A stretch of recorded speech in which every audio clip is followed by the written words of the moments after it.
살아서 공생애야 하시는 그 기간 동안 예수님의 모든 메시지의 핵심은 앞으로 모든 인류가 하나님의 백성이 되고 우리의 죄의 용서를 받고 거룩해지는, 그래서 하나님을 섬기는 새로운 하나님의 백성이 될 것이다 라고 하는 메시지와, 그것을 가져다 주시기 위해서 예수님께서 어떤 일을 하시겠다라고 하는, 십자가에서 피 흘려 죽으시게 되겠다라고 하는 메시지와, 그리고 마지막으로 그 예수님이 십자가에서 피 흘리신 그 그리스도의 구원 사건, 구속 사건을, 그것을 지속하기 위하여 보혜사 성령께서 오신다라고 하는 그 세 가지 메시지로 요약되고 정리될 수가 있겠습니다. 오늘은 성령 강림 주일, 우리가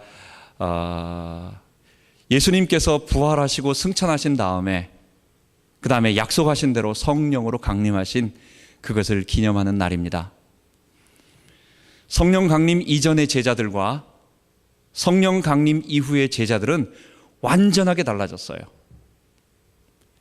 그들의 삶의 모습이, 그들의 행동하는 행동과, 그리고 그들이 모여서 말하고 기도하고 또 교제하고 하는 이런 모든 것들이 주변에 있는 사람들이 보니까 이건 너무 다른 거예요.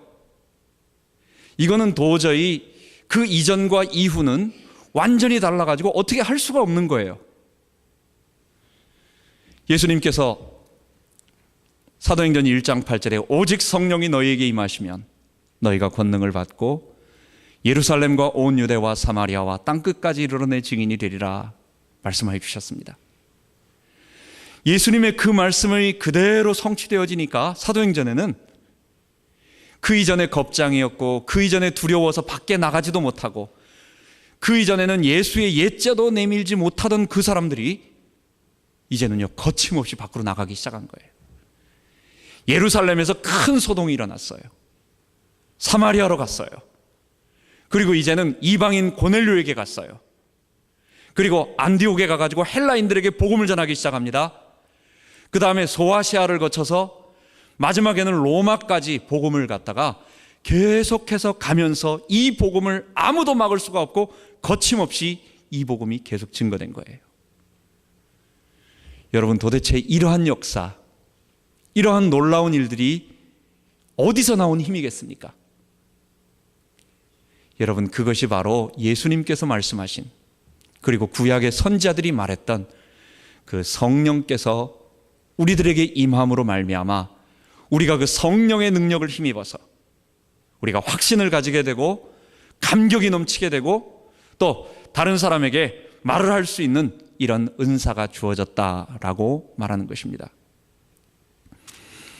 그렇다고 한다면 오늘 성령 강림 주일에 우리가 먼저 예수님께서 우리들에게 오시겠다고 하신 성령은 어떤 분인가라고 하는 것을 먼저 잠깐 배우고, 그 다음에 그것을 체험한 제자들에게 나타났던 이 사도행전의 외형적으로 드러난 성령의 역사와 함께 그 내면적으로 그들을 변화시켰던 성령은 과연 어떤 분이신가라고 하는 것으로 오늘 말씀을 나누도록 하겠습니다. 예수님은 이제 자신이 십자가에서 죽으시고 부활하신 다음에 제자들에게 나타나십니다. 누가복음 24장에 보면 이제 제자들에게 승천하기 직전에 제자들에게 말합니다. 너희들이 예루살렘을 떠나지 말고 내게 들은 바 아버지의 약속하신 것, 하나님께서 약속하신 성령을 너희들 기다려라. 그런데 그 성령이 오시면 하시는 일에 대해서 얘기합니다. 신구약, 구약 성경이 말하고 있는 모든 예수님에 관하고 그 다음에 예수님을 믿는 사람들에게 나타나는 역사를, 성령이 임하시면 나타나는 역사를 뭐라고 말하느냐? 죄사함을 얻게 하는 회개가 예루살렘으로부터 너희로부터 시작하여 온 세상에 전파될 거라고 말합니다. 예수님은 성령에 대해서 뭐라고 말씀하시느냐? 우리의 죄 용서를 받는 회개의 영이라고 말합니다. 사도행전 11장 고넬료에게 최초로 이방인에게 복음을 전하기 시작합니다. 베드로가 사도행전 10장에 복음을 전하고 나서 예루살렘 교회에서 어떻게 이방인들에게 복음을 전할 수 있냐고, 어떻게 그들에게 세례를 줄 수 있냐고 이야기했더니 베드로가 자신에게 나타난 하나님의 환상에 관한 그 보자기 환상을 얘기하고, 그리고 나서 얘기합니다. 내가 고넬료에게 성령을 따라서 가서 고넬료에게 복음을 전했더니 우리에게 역사하셨던 성령이 동일하게 그들에게 임하는데 내가 어찌 그들에게 세례를 주지 않을 수 있겠느냐. 그랬더니 그 모든 예루살렘에 있던 사람들이 하는 말이, 그러면 이방인에게도 생명을 얻게 하는 회개를 주셨다, 이렇게 말하는 것입니다. 여러분, 우리가 체험하고 성령이 오셔서 사도행전의 수많은 역사를 일으켰던 첫 번째 본질적인 내용은 뭐냐? 우리에 있는 아담의 죄를 회개하고, 그것이 바로 생명을 얻게 하는 거예요. 회개의 영이에요. 우리로 하여금 우리가 죄인됨을 깨닫게 만들고 예수 앞에 나와 그분의 십자가 공로, 십자가에서 흘리신 보혈의 피를 받아들이고, 그걸 받아들이는 순간 어떤 일이 벌어집니까? 내 죄에 대한 큰 회개가, 이거는 내가 지금까지 아담으로 살아왔던, 내가 주인 돼서 살아왔던 삶의 방향, 내가 주인 돼서 살아왔던 삶의 모든 성향, 그리고 그것에 대한 열매들에 대한 구체적인 뉘우침과 회개, 그리고 그리스도를 붙잡는 것을 말합니다. 첫 번째, 예수님이 말씀하셨던 성령은 우리를 회개케 하는 영이었습니다. 두 번째, 예수님은 요한복음 14장부터 17장까지 마지막 성만찬 하실 때 하신 말씀이 있습니다. 조금 있다가 이제 게세마네 동산에 가서 기도하시고, 그 다음에 아침 9시에 밤새도록 새벽녘에 재판을 받으시고, 빌라도, 가야바, 헤롯 이런 식으로 다니면서 재판을 빨리 받으시고, 그리고 오전 9시에 십자가에 달려 죽으십니다. 그러니까 예수님 죽기 직전 거의 12시간도 안 되는, 어쩌면 밤늦게 식사하셨으면, 더 늦게 식사하셨으면 12시간 바로 직전에 예수님이 제자들에게 하시는 말씀입니다. 그 말씀의 핵심은 세 가지로 말할 수 있는데, 걱정하지 말아라. 당연히 걱정하죠. 떠난다고 하니까.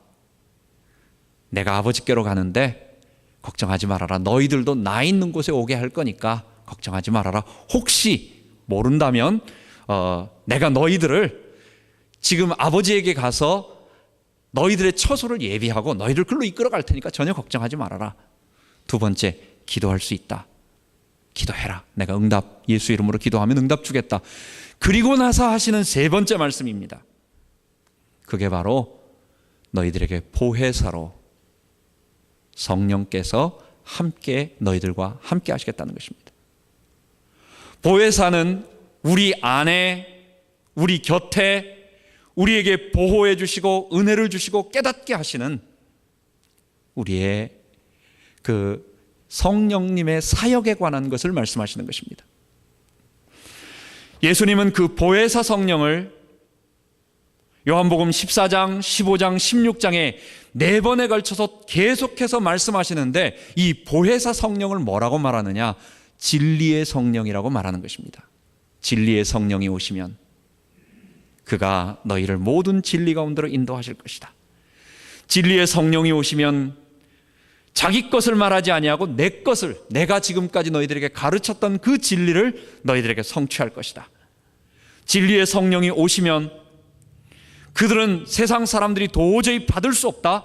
세상 사람들은 성령, 진리의 영이 계신지도 알지 못한다. 이러면서 요한복음 14장의 성령을 진리의 영으로 계속해서 4번 정도 반복해서 진리의 영이라고 말하는 것입니다. 여러분, 우리는 진리의 영 하면 어떤 생각이 듭니까? 우리는 진리의 영 하면, 진리 하면 보통 우리 대학교 도서관 같은 데 가보면 진리를 알지니 진리가 너희를 자유케 하리라는 요한복음 8장 32절의 말씀, 많이 도서관 같은 데 대학에서 많이 봅니다. 여러분, 그 문장을 자세히 보면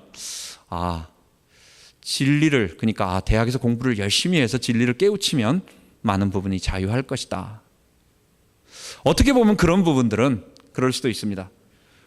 사진을 한번 보여주세요. 우리가 생각하는 진리라고 하는 것은 대체로 버지니아에 제가 연방 법원에 가봤더니 그 앞에 그리스 신화에 나오는 디케 여신, 그리고 로마 신화에는 같은 말로 뭐라고 말하냐면 저스티아라고 하는 저스티스 있죠. 거기에서 그 원형이 되는 저스티아라고 하는 그 여신이 이렇게 편칭이라고 하는 양쪽 접시 저울을 가지고 이렇게 딱 들고 있습니다. 세상에 보면 이렇게 공평한, 우리가 생각하는 진리라고 하는 것, 그래서 저것을 진리의 여신이라고 법원들 앞에 많이 있는 겁니다. 우리나라의 진리의 신이 또 하나 있습니다. 뭡니까? 그거는 우리나라는 해태입니다. 해태. 경복궁, 광화문, 덕수궁, 아니면 국회의사당에 있는 해태 있죠. 해태. 여러분, 해태가 뭡니까? 눈은 부리부리하고 몸은 좀 사자같이 빛나는데 목에는 방울 같은 것이 좀 이렇게 달려있고 온몸은 비늘로 덮여 있어요. 이거는 선과 악을 구분해서 악한 것, 즉 틀린 것, 정의는 놔두고 그 앞에다가 정의와 불의를 갖다 놓으면 이 해태는 불의를 잡아먹는다라고 하는 전설 속에, 상상 속에 나오는 신입니다. 그 동물입니다. 그래서 우리나라 광화문이라든지 덕수궁이라든지 아니면 국회의사당에 양쪽에 2마리씩 이렇게 해태, 우리 동아시아 쪽에는 해태, 해치라고 말하기도 하고, 서양에서는 정의의 여신 디케나 저스티아를 갖다가 이렇게 많이 보고 있습니다. 우리가 생각하는 진리와 우리가 생각하는 정의와 이런 것은 뭡니까? 올바른 것, 틀리지 않는 것, 맞는 것. 여러분, 그걸 진리라고 보통 생각을 합니다. 그런데 성경이 말하는 진리는 다른 얘기입니다. 예수님이 요한복음 8장 32절에 진리를 알지니 진리가 너희를 자유케 하리라 말씀하여 주셨습니다. 그랬더니 33절에 유대인들이 말합니다. 우리는 아브라함 자손이라. 우리는 사람들에게 한 번도 우리는 노예된 적이 없기 때문에 우리는 노예가 아니다. 우리는 아브라함 자손 자유인이다. 이렇게 얘기합니다. 그랬더니 예수님이 34절에 뭐라고 말하느냐? 죄를 범하는 자마다 죄의 종이라 말하면서 너희가 바로 죄의 종이라고 얘기하는 거예요. 그러면서 예수님이 하시는 말씀은 아들이 너희를 자유케 하면 너희가 참으로 자유하리라. 여러분, 이 요한복음 8장 32절부터 36절에 말하고 있는, 즉 요한복음에서 계속 말하고 있는 진리라고 하는 단어는 뭡니까? 우리를 죄에서부터 자유케 하는 그 진리 내용인 것입니다. 예수님이 진리의 영 성령이 우리 가운데 오신다고 말씀하셨어요. 그 말은 우리로 하여금 바로 누가복음에 말씀하신 것과 똑같습니다. 우리의 죄를 깨닫게 만들고 우리로 하여금 이 죄로부터 자유케 하는, 그래서 이전의 모든 죄들은 용서받고 그리고 앞으로 지을 나의 죄의 본성이 가져다주는 이 죄들은 이길 수 있도록 도와주시는 그 진리를 성령께서 우리에게 가르쳐준다는 거예요. 그것을 예수님은 말씀하시고 십자가에서 죽으시고 3일 만에 부활하시고 제자들에게 나타나셔서 40일 동안 함께 하시면서 그 말씀을 해주신 것입니다. 여러분, 그렇다고 한다면 우리 오늘 성령 강림 주일에 진리의 성령이 우리 가운데 오셔서 우리들에게 하신 일들을 한번 바라봅시다. 사도행전 2장에 보면 초자연적인 하늘에 강하고 바람 같은 소리가 있고 불의 혀가 갈라지는 것 같은 하나님의 모습이, 성령의 역사가 보였어요. 이방인 고넬료에게 성령의 역사가 임할 때에도 똑같은 비슷한 방언과 성령의 역사가 보였습니다. 에베소에 있는 다른 종교인들, 세례는 받았지만 죄사함의 용서를 그런 세례는 받았지만 예수가 누군지 알지도 못하는 세례를 받았으니까 올바른 성령의 그리스도를 아는 사람들은 아니었어요. 요한의 제자들, 그런 종교인들의, 그들에게도 똑같이 기도하고 사도들이 기도하니까, 복음을 전하니까 성령이 오순절 마가다락방에 임하였던 것과 똑같은 역사가 일어났습니다. 여러분, 겉으로 드러나는 이런 현상들은 우리에게 두 번째 이야기입니다. 오순절날 일어났던 이런 초자연적인 성령의 역사들은 그건 무엇을 말하느냐? 하나님의 구원의 역사가 이전과 이후가 분명하게 다르다라고 하는 가시적으로 구원사의 변화를 사람들에게 보여주는 증표였어요. 유대교에 찌들려서 하나님 구약의 언어를 기다리고 있었던, 구약의 메시아를 기다리고 있던 사람들에게도 예수 믿고 죄사함 받고 그리스도 붙잡고 성령을 받으니까 그런 놀라운 하나님의 역사가 일어났습니다. 이거는 사마리아에 간 이방인들과 같은 유대인들이 아주 싫어하는 사마리아에 있는 사람들에게 임해도 똑같은 성령의 역사가 보입니다. 심지어 이방인에게도 부인할 수 없는 예루살렘에 임한 그 성령이 그들에게도 임합니다. 안디옥에도 그 성령의 역사가 보여서 주의 은혜가 보이고 주의 손이 함께 하시는 것이 보입니다. 그리고 소아시아와 또한 에베소에도 똑같은 그런 일이 보입니다. 이 말이 무슨 말입니까? 이거는 지금도 우리가 성령 받을 때는 그런 역사가 일어나야 된다. 여러분, 얼마든지 일어날 수 있어요. 이 시대에도 하나님 역사하실 수 있습니다. 그러나 그거는 우리가 성령 받은 증표가 아니라 앞으로 우리가 하나님께서 필요한 상황에 주시는 은사일 수 있고, 그거는 성령 받은 100%의 증표라고는 우리에게 말할 수 없습니다. 사도행전에 나타났던 것은 모든 사람들은 하나님께서 성령으로 동일하게 역사하셔서 그들 모두는 차별 없는 하나님의 백성이다 라고 말하는 것입니다. 그들에게 일어났던 증표는 겉으로 드러났던 아까 말한 그런 어떤 은사적인 것이 아니라 내면적으로 오늘 보면 크게 세 가지의 역사로 나타나는 것입니다. 첫 번째로 진리의 성령이 오셨기 때문에 그들에게 그리스도의 사역을 계속하십니다. 진리의 성령은 그 사람 속에 있는 죄의 본성들을 다 깨트리게 만들고 죄를 깨닫게 만들어 주시는 거였습니다. 여러분, 성경은 하나님의 삼위일체를 말합니다. 에베소서와 로마서에 가장 잘 말하고 있는데, 하나님께서 우리를 삼위일체로 나타나셔서 어떻게 하셨습니까? 성부 하나님께서 우리를 선택하여 주시고, 성자 예수님께서 내 죄를 위하여 십자가에서 죽어주시고 구속하여 주시고, 성령 하나님께서 들어오셔서 성부 하나님이 계획하시며 우리를 선택하시며 성자 예수님이 우리를 위해 죽어주셨던 그 십자가 구속의 은혜를 내게 이룰 수 있도록 에베소의 말로는 인쳐주셨다, 보증을 주셨다, 우리를 하나님의 백성으로 구원을 적용시켜 주셨다 말하는 것입니다. 여러분, 그렇다고 한다면 성령 하나님은 어떤 분이십니까? 그리스도께서 이루신 십자가의 구속을 나를 통하여 지금 이 자리에서 내게 이루어 주시는 그런 영이십니다. 예수님이 2000년 전에 돌아가셨어요. 2000년 유대 땅 베들레헴에서 예수님께서 태어나시고 예루살렘에서 죽으셨어요. 여러분과 저는 그분을 본 적도 없습니다. 우리는 그분을 만난 적도 없습니다. 우리는 그분을 비디오로 본 적도 없습니다. 그런데 그분이 날 위해 죽으신 사건이 어떻게 지금 나하고 연관되냐고요. 그 유대인이었던 남자, 우리하고도 다릅니다.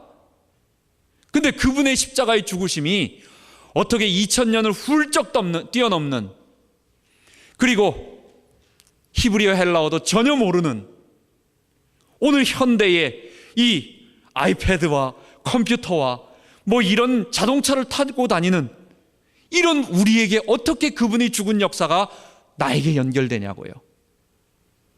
그게 바로 성삼위 하나님의 역사이기 때문에 보이지 않는 그리스도께서 성령으로, 그리스도의 영으로 지금 우리 가운데 오셔서 우리 안에 계셔서 우리를 사랑하시고 우리를 돌보시면서 우리와 함께 하시기 때문에 그렇습니다. 그래서 예수님은 성령으로 그리스도의 사역을 성령을 통해서 우리와 함께 하시는 것입니다. 두 번째로 성령님은 우리 가운데 오셔서 우리 개인에게 참 은혜를 주십니다. 성령께서 우리 가운데 오셔서 하시는 첫 번째 일이 이 죄를 깨닫게 하는 거예요. 여러분, 참 이거는 놀라운 일입니다.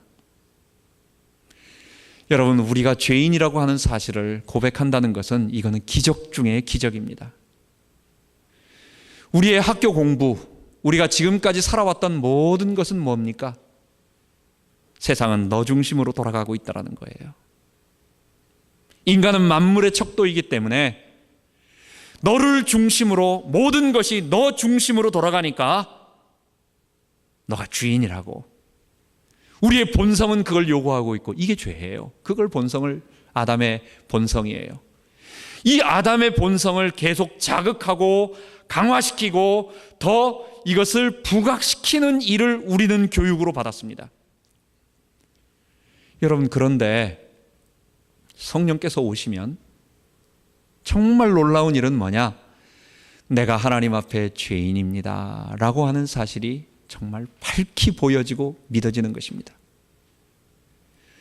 이 성령님이 우리 속에 오시면 우리에게 뜨거운 역사 있을 수 있어요.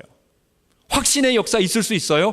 초자연적인 방언의 은사 있을 수 있어요. 이건 다 두 번째 이야기들이에요. 상황에 따라서 개인에게 어떠한 표징을 주셔서 다른 사람을 전도하기 위한 하나님의 방법으로 있을 수 있습니다. 그런데 그건 두 번째 표징들이에요. 그건 두 번째 것들이에요. 저 같은 경우는 그런 거 없었어요. 없어도 상관이 없어요. 문제는 뭡니까? 성령이 오시면, 진리의 성령이 오시면 우리에게 내가 죄인입니다 라고 하는 이 사실이 너무도 사실로 믿어지는 거예요.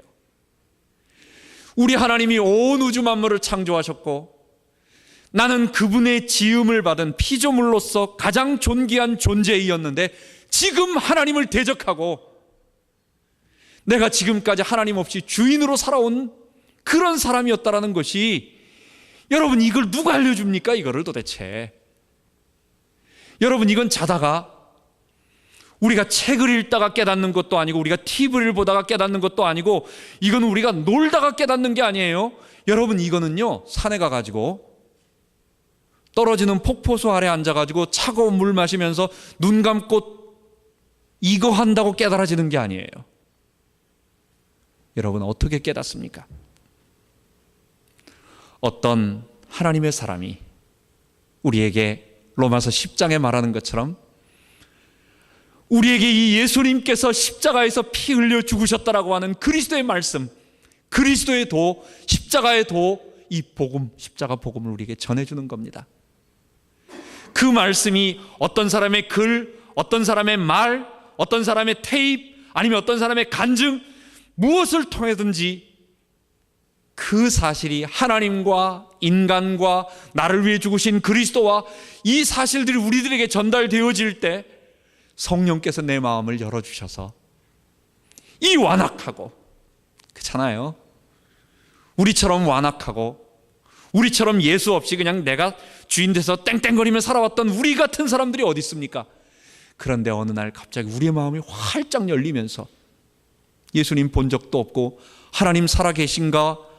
여러분, 하나님 혹시 하얀 도포 입고 그냥 딱 의자에 앉아가지고 긴 수염 나신 하얀 도포 입으신 분 본 적 있습니까?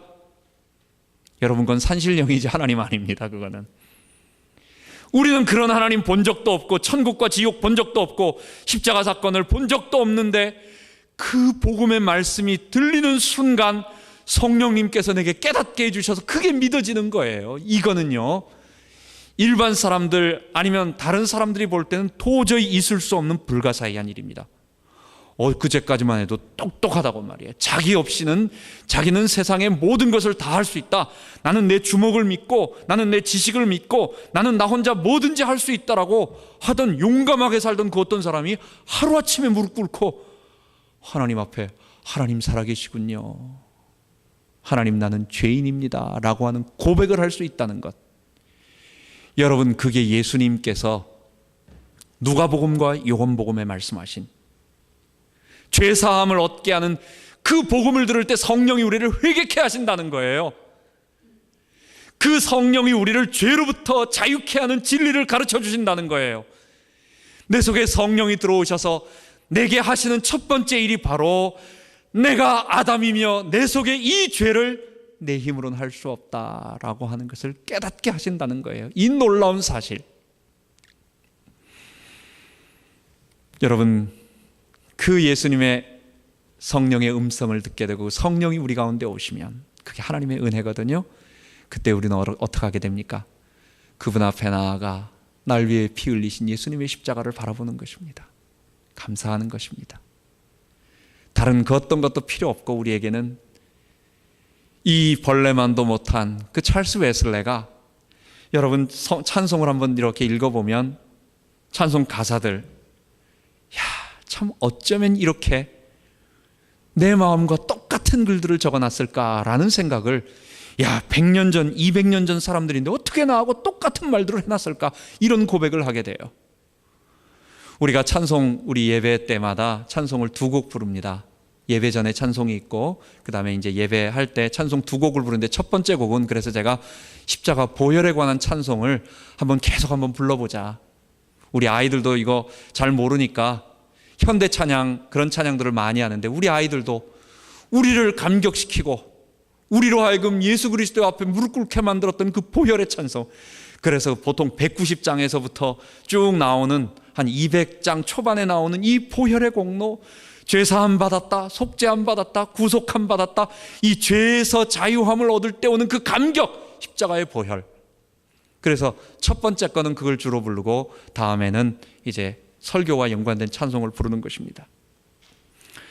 성령님은 우리 가운데 오셔서 죄를 깨닫게 만들고 그분 앞에 나아가 그분을 받아들이고 그분을 모시게 만드는 것입니다. 두 번째, 성령님은 우리 속에서 우리로 하여금 하나님께 대한 불타는 열망, 예수님이 날 위해 피 흘리셨다고 한다면 내가 그 어떤 희생을 바치더라도 아깝지 않다. 여러분 어떤 고백을 하십니까? 여러분 예수님의 보혈, 우리가 아직 죄인 되었을 때 그리스도께서 우리를 위하여 죽으심으로 하나님께서 우리에게 대한 자기의 사랑을 확증하셨느니라. 여러분 이 십자가의 사랑을 알 때 여러분 어떤 고백을 하십니까? 하나님, 내가 주님을 위해 살 테니까, 내가 주님을 위해서 헌신할 테니까 하나님 나 복 많이 주세요. 하나님 나 물질 주세요. 나 하나님 저 천국에 좋은 금연류관 주시고 개털 모자 쓰지 않게 해주세요. 여러분 그런 말 합니까? 그런 거 없어요. 하나님이 내게 저 천국 제일 밑바닥에 갖다 놔서 상관없다. 나는 주님이 나에게 개털 모자 아니라 옛날 부흥사들 말하는 거 있잖아요. 나 아무 상관없다. 우리 주님이 날 위해 죽어주셨다고 한다면 내가 이 땅 사는 동안 주님을 위해 전생을 바치고, 짐 엘리엇 같이 시카고에 있는 우리 하나님의 이 사람들이었습니다. 하나님의 사람들이 대학을 졸업하고 믿음을 가지고 대학을 수석으로 졸업을 했어요. 위튼 대학을, 위튼 칼리지를 수석으로 졸업을 했어요. 그리고 나서 이 젊은 백인 청년 5명이 아마존에 있는 미전도 종족에게 갔습니다. 그리고 나서 5일 만에 복음 조금 전하다가 식인종들한테 잡혀서 무참하게 살해를 당했습니다. 그 당시에 타임즈의 커버 스토리에서 이게 무슨 허비란 말인가, 이런 제목으로 타임즈의 커버 스토리로 나왔어요. 여러분 생각해 보십시오. 그 젊은 백인 젊은이들이 대학을 우수한 성적으로 졸업을 하고 나서 갔는데 복음도 전하지 못하고 불과 5일도 안 돼가지고 다 죽었어요. 사람들은 생각할 때 이건 허비다, 낭비다, 쓸데없는 짓이었다 라고 하지만 한 1년쯤 있다가 그의 젊은 부인들이 5명이 그 종족에게 찾아가서 복음을 전함으로 그 마을 전체가 예수를 믿게 되고, 그 식인종인 부족들이 예수를 믿고 추장이 돌아오고 거기서 선교사가 나오고 목사가 나오는 그런 일이 벌어졌어요. 여러분 짐 엘리엇 같은 사람이 죽을 때에 하나님, 내가 여기서 주님을 위해 죽었으니 주님 나 지옥에 안 보내줄 거죠? 하나님, 나 천국에 큰 상급 줄 거죠? 이런 거 바라고 하는 겁니까? 우리의 사역은 지옥이 무서워서도 아니고, 우리의 사역은 돈, 하나님이 주시는 물질과 어떤 명예와 부귀를 얻기 위함도 아니고, 우리의 사역은 뭡니까? 나를 위해 피 흘리신 그분의 사랑에 감격해서 우리의 평생을 불타는 열정을 가지고 아골골짝 빈들에도 복음 들고 가는 것이고, 존귀 영광 모든 권세 우리 주님 받으시고, 나는 멸시천대 십자가를 내가 지고 갈 것이고. 여러분, 우리가 바로 그런 고백을 하는 것입니다. 진리의 성령이 우리 가운데 오시면 우리를 그렇게 변화시킨다는 거예요. 두 번째로, 성령님은 우리들에게 은사를 주십니다. 내 개인에게 그러한 근본적인 변화를 일으켜주시는 은혜를 주시는데, 하나님은 개개인을 그렇게 사람들을 바꿔놓으십니다. 이런 바꿔놓은 사람들을 개개인적으로 혼자 떨어뜨려 놓지 아니하시고 이 땅 사는 동안 하나님의 교회로, 하나님의 나라로 모아주셨어요. 그게 교회예요. 그런데 우리는 각자에게 다른 사람들이기 때문에 하나님은 어떤 일을 하십니까? 이들에게 하나님의 은혜를 구체적으로 다른 사람들에게 표현할 수 있도록 능력을 주세요. 우리 힘으로는 능력이 없습니다. 그래서 하나님은 다른 사람을 섬길 수 있는 은사들을 주셨습니다. 그래서 은사를 우리가 성령과 함께 기억을 해야 되겠습니다. 은사는 크게 세 가지로 우리가 이해를 해야 되겠습니다. 첫 번째, 은사는 나를 위한 것이 아니라 이웃을 위한, 또는 고린도전서의 말로 교회를 위한, 교회가 바로 이웃이에요. 예수 믿는 또 다른 나의 형제요 이웃이에요. 이웃을 위한 목적으로 주신 것입니다. 성경은 어디에도 내 개인을 위한 은사보다는 그런 건 별로 얘기하지 않아요. 그건 그냥 은혜라고 말할 수 있어요. 나를 변화시키는 하나님의 은혜. 그런데 다른 사람을 사랑하고 섬기고 다른 사람을 돕기 위한 은사를 주셨다는 것입니다. 첫 번째, 은사는 다른 사람, 교회를 섬기기 위한 것이다 라는 것입니다. 두 번째는, 은사는 성령 받은 우리에게 하나님이 은사를 주시는데, 은사는 하나님께서 각각 사람에게 필요에 따라서 하나님께서 선물로 주시는 것입니다. 이 말은 무슨 말입니까? 우리끼리 그 안에서, 교회 안에서 누가 은사를 받았는데 저 은사보다 내 은사가 좀 더 좋아, 아니면 내 은사가 조금 못하네 라고 하는 경쟁이라고 하는 것은 있을 필요가 없고 있어서도 안 된다는 것입니다. 그리스도께서 우리에게 각각 사람에게 맞는 은사, 교회를 섬기기 위한 은사, 이웃을 사랑하기 위한 은사를 주셨어요. 그래서 은사는 또 하나님이 개개인에게 맞게 주셨습니다. 은사는 뭡니까? 비교, 경쟁하지 말고 다른 사람과 비교하지 말라는 거예요. 하나님 우리에게 은사를 주셨습니다. 마지막으로 세 번째, 은사는 교회와 이웃을 위한 목적을 상실하면 그 가치가 없게 되는 것입니다. 성경 에베소서 4장에 보면 보통 5개의 직분이 나옵니다. 하나님께서 교회 안에 사도와 선지자와 전도자와 그 다음에 목사와 교사를 주셨다고 말합니다. 이거는 그런 은사를 가진 어떤 사람들을 얘기하겠죠. 고린도전서, 로마서 12장에 보면 은사를 얘기하는데 또 바울은 뭐라고 얘기하느냐? 섬기는 일, 가르치는 일, 권위하는 일, 구제하는 일, 다스리는 일, 또는 긍휼 베푸는 일, 이런 일을 하는 사람, 또는 이런 일, 이런 식으로 말을 합니다. 고린도전서 12장에 보면 지혜와 지식의 말씀, 믿음의 은사, 병고침의 은사, 능력 행함, 예언, 영분별, 방언, 통역, 이런 식의 은사들이 또 성령께서 우리에게 주셨다고 말합니다. 여러분, 이런 성령의 은사들 모두 통틀어 보았을 때 첫 번째와 두 번째입니다. 뭡니까? 하나님께서 구원받은 우리에게 그리스도로 말미암아 죄 사함 받고 우리의 죄를 회개하고 예수의 보혈을 받아들여서 새로운 사람으로 거듭난 우리에게 그리스도를 향해서 불타게 살아보고 싶은 열망을 주신 하나님의 사람들에게 우리의 능력이 없기 때문에 하나님이 능력을 주시는데, 이 은사는 교회만 세운다고 하니까 교회 안에서 봉사하는 것만 얘기하지 않습니다. 구원받은 성도들을 위해서 그리고 아직 불신자이지만 우리의 도움을 받아야 할 이웃들을 얘기하는 것입니다. 이들을 섬길 수 있는 은사를 주시고, 두 번째는 그 은사는 각자에게 맞는 필요에 따라 주시고, 그리고 이 모든 목적은 뭡니까? 하나님의 나라, 교회를 섬기는 일에 주신 것입니다. 그러므로 말미암아 우리는 이런 은사 목록들을 살펴보면 크게 두 개로 나눌 수 있는데, 사랑과 섬김의 은사가 있고, 그 다음에 또 하나는 어떤 영적인 은사들이 있습니다. 그런데 그런 목적들은 뭡니까? 왜 하나님께서 영분별을 주시고 방언을 주시고 예언을 주시고 왜 통역을 주시고 지혜와 계시의 말씀들, 이런 것들을 주십니까? 그게 바로 교회를 섬기게 하라고, 교회 성도들이 아름답게 따뜻하게 되더라고. 그거는 고린도 교회가 영적인 그런 것들을 사모하고 그런 것이 많이 있는 교회였기 때문에 그래요. 바울은 그런 것들을 질서를 있게 하라고 하면서 12장부터 14장까지 하는 얘기는 뭐냐면, 그 부분들을 인정해주고, 첫 번째 인정해주고 그게 좋다라고 얘기하는 것보다는 교회를 섬기는 데 있어서 질서적으로 해라라고 하는 것을 말하는 문맥 속에서 그런 영적인 은사들을 얘기하는 것입니다. 그런데 우리는 자칫하면 그 영적인 은사들을 더 좋아하고 섬기고 사랑하는 은사들, 교회를 세우는 은사들은 자칫하면 우리는 좀 낮게 보는데 그런 것이 아닙니다. 우리는 이런 영적인 은사들을 사모하되, 그러나 교회를 세우는 사랑과 섬김의 은사들을 더욱 사모해야 되겠습니다. 그래서 오늘 우리 성령 강림 주일에 성령에 관한 구체적인 말씀들을 여러분들과 나눴습니다.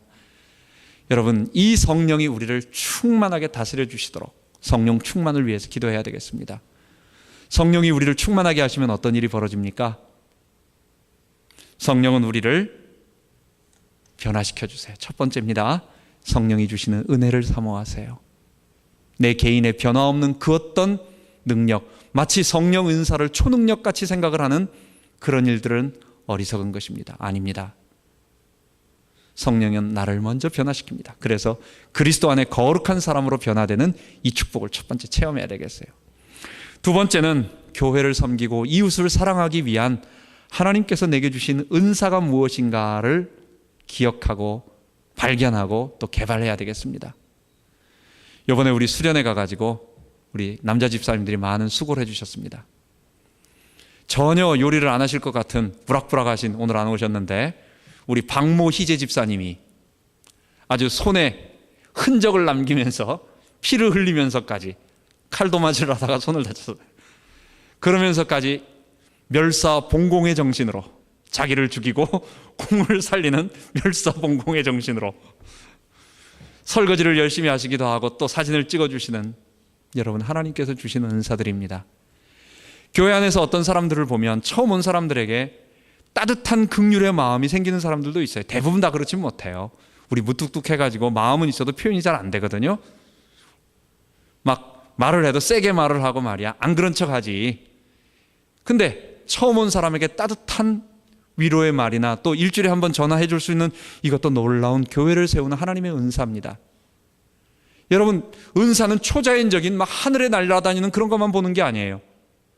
사랑의 은사, 섬김의 은사, 하나님께서 주신 것입니다. 그리고 또 이제는 우리가 밖으로 나가서 영적인 어떤 세력과 싸울 때는, 그때는 또 영적인 은사들이 하나님 우리에게 주시겠죠. 여러분, 이런 은사를 가지고 이번 성령 강림 주일에 성령에 대한 올바른 이해를 통한, 그리고 이 교회를 세우는 축복을 누리기 바랍니다. 우리 같이 기도하겠습니다. 하나님 아버지, 진리의 성령이 우리 가운데 오셔서 우리를 변화시켜 주심을 감사합니다. 우리 죄를 깨닫게 하시고 십자가 은혜를 알게 하시고 그 예수를 내 주인으로 모시고 하나님 예수를 위하여 평생 살겠다는 열망을 주심을 감사합니다. 또한 우리 힘으로 교회를 섬길 수 없기에 하나님께서 우리에게 은사를 주셔서, 성령으로 은사를 주셔서 교회를 세우고 섬기고 또 영적인 은사들을 주심을 감사합니다.